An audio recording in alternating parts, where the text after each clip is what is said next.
आक्षेकारांनी आयतारा आपलो पारंपारीक सांजाव व्हडा उमेदीन मनयलो।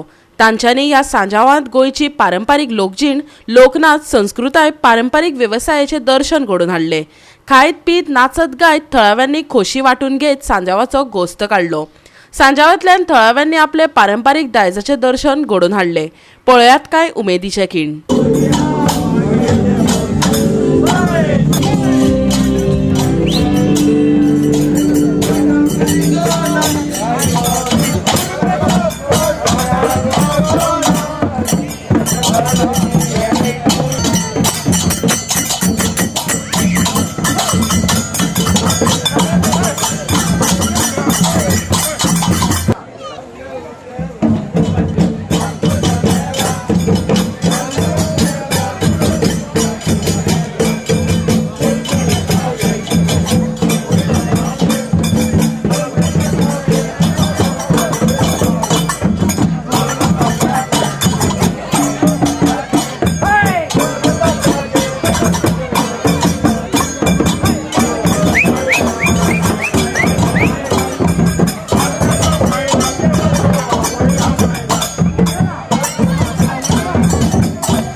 फादर, ह्या सांजावांक तूं कसली मॅसेज दिवपाक सोदता लोकांक? सांजाव तयार करतालो जेजूची वाट आनी पणजेकूय तयार करतालो आनी जेजू तयार करतोच ही वाट जेजू आयलो आनी परजा खुशाल जाली सरवंडार येयलो म्हणून।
गोवा 365 खातीर विन्सन रोझारियो, समृद्धा खणगांवकर आनी निखिल जल्मी।